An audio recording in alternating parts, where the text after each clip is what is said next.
So, this is how we first met. The only way to become a military wife is to marry a military member. So I'm gonna tell you how I met this soldado over here. I'm gonna let him tell you how we met, and then I'll correct his discrepancies if there are any. So, Pumpkin, how do we meet? You make it easier when life gets hard. Lucky I'm in love with my best friend. Lucky to have been where I have been. Lucky to be coming home again. And I was on the basketball team. One day after the game, we was outside in the hallway, and the dance team that she was a part of, they was like rehearsing or prepping to get ready to go out there for the next game to play, and they had some music playing. So me and him, of course, like on the team, probably the only two out there that can really move their feet, and it was coordinated. So they played a little music, and we started cutting up. You know what I'm saying? He doing this thing, I'm out there. You know what I'm saying? Getting down with that. Jesus. So I'm out there smooth and putting on my moves on display. Peeped the game. Oh my gosh, what's the game? You know what I'm saying? And said, let me go and get there. So she managed to migrate towards my direction. Oh my gosh. You know what I'm saying? It lets me know that, hey, they got this dance competition things. Yeah. And it was like they having rehearsal at her house. Cool. You know what I'm saying? Do I want to participate? Me and my boy was like, cool. You know what I'm saying? We don't mind helping out the cause, showing support. And at the time, it was like, you know what I'm saying? Shorty fine. Why wouldn't I not help her out? It would be very rude of me not to. You know what I'm saying? So we ended up going to rehearsal at the house, and we doing the dance routine, getting to interact more with one another, and I started vibing with her a lot more. Yeah, so then after that, we just kind of linked up and started talking, and then we started dating for a period of time before I caught. Boom! Oh my God. Boom! Yeah, and after I caught that boot, you know what I'm saying? That was like a good 2-year gap after that. And we still, you know what I'm saying, kind of remained like semi-cordial. I was kind of like, at first. Like, First of all, he did not remain semi-cordial. He didn't remain even a little bit cordial with me after we broke up. We didn't speak for like a year. Maybe like a year and a half. Between 1 and 2 years, because it might have been 2 years. Yeah, so while he's sitting there talking about like he's such a gentleman and he was so cordial, he straight up acted like I didn't exist for like a good year or two.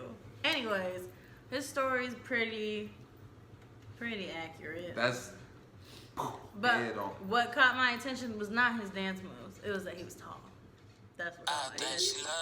As soon as he, you see, this ain't cute. It was because he was tall.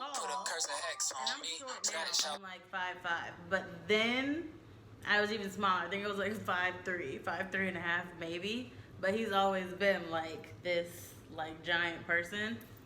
So back then he was like more than a foot taller than me, and just, you know, they didn't like him tall. So as soon as he walked out, he was like one of the tallest people I'd ever seen, like in PG. So his height like immediately caught my attention. And then and then it just so happened that he could dance.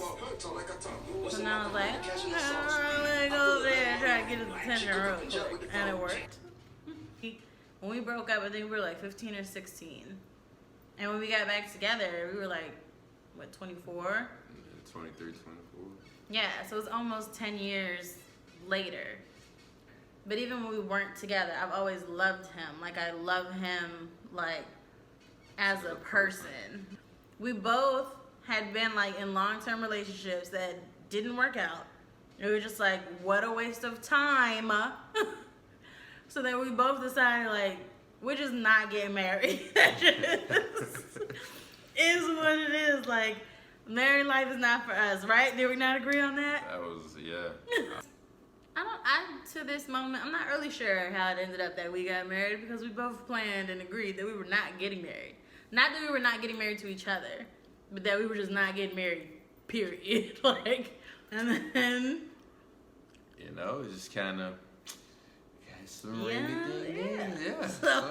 there went that. We started dating November 18th, or we got back together November 18th on his birthday. We were engaged by the following February, and we got engaged on February 18th. It wasn't like planned exactly 4 months from today, like we're getting engaged. It wasn't like that. I don't even think that he paid attention to the fact that it was the 18th, but Not at all. It just so happened that we got engaged on the 18th. And then, so yeah, we got together November, we got engaged February, we got married September. We hadn't even been like back together in a relationship, boyfriend, girlfriend, for a year. We were engaged 4 months. All that happened. And we were married in what, 10 months? 10 months flat. Yeah, 10 months flat. And I think it really is just like, I believe, and it's not for everybody, but I believe when you know, you know. And it wasn't like he was a stranger and we had to waste the time like, I'm going to flex for you and show you the best I got. I'm not going to show you my ugly side and going through all that dating stuff. Like, we were already friends. And he, to this day, still knows me better than any of my girlfriends, than any friends I've ever had. Even when we were just friends, not just being married. Like, when we were just friends, he is literally the best friend I've ever had in my life. So he already knew the ins, the outs, the uglies, the past relationships, because he had been by my side through all this stuff. It's like, are we gonna waste time dating for 5 years when I already know, like, it's either this or it's nothing. This is it for me. So, because it's literally everything that, not even being corny, he's literally everything that I've ever wanted. He teaches me a lot, like, in my life, period, in general. And I would never aspire to be with somebody or want to be with somebody who we're not learning from each other and growing together. If we can't grow, then what we doing? Like, speak on it. It's a waste of time. Like, I enjoy, even though parenting can be tough, marriage can be tough, we're not saying that it's easy, because it's not. It's a lot of work. Yes. But I'm glad that we're going through this journey, like, together. I wouldn't want to be with somebody who was divorced or who had children or who you've already lived like a whole life outside of me. I enjoy that we're learning marriage together, and that we're doing everything together, that we became parents for the first time together, that we're going through all these phases together, that we struggle together, and that we gonna have this come up together. That's it, baby. One team, baby. One team. Yeah, so I enjoy that's like, I want to have those first experiences together. I think when you get married, and this is not something that I knew before marriage, this is something that I learned being in marriage, is that at any point, even if you like are financially stable and everything's great, wonderful, perfect, and whatever, God bless you, that's amazing for you. It hasn't always been that way for us, but even if it is, that can always be snatched away from you in a second. So if you don't want to struggle with this person, if you don't want to go without eating with this person, if you lose it all tomorrow and you don't want to go live under the highway with him tomorrow, if that's what we have to do, then you probably shouldn't marry that person. Definitely. You need to reevaluate your situation. You need to reevaluate your situation, because for us, and we definitely have our struggles, but it's nobody in the world that I'd rather struggle with than this guy right here. That's right.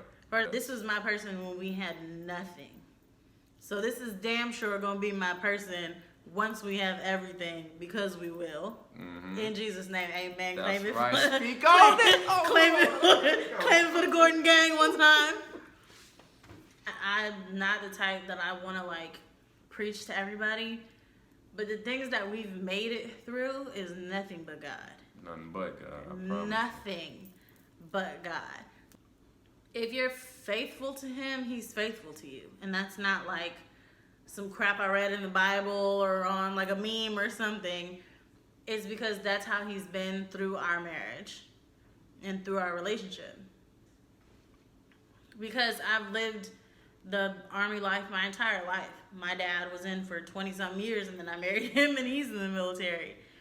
And a lot of people cross that water and don't come back. And God has brought every soldier in my life back every single time they left. And to me, that's a blessing, because now we live down the street from Arlington Cemetery, and that thing is packed to the brim. And I've known so many military people, and they've always come back to me. So, and honestly, like, shout out to Mr. McKay, Mr. Page, my Theo Roy, my mom, my dad, my in-laws, and my husband. Everybody around my life that was a part of my life growing up and a part of my life now has gone across that water and come back. And if that ain't God, I don't know what is, because there's a lot of people whose soldiers didn't come back. That's true. So, very true.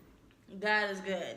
All the time. That's just an important thing to mention, because we have had our struggles, and we have had things where we felt like we might not come out on the other side, and we know that more of those moments are coming, because this thing is until we side by side with tombstones. Rest in the dirt. So it was a long-winded story of how we met, our relationship, and how even from 14, somehow, it was meant to be. And this is what God wanted. So we will see you next time. Peace, Gordon Gang. We out this thing. Every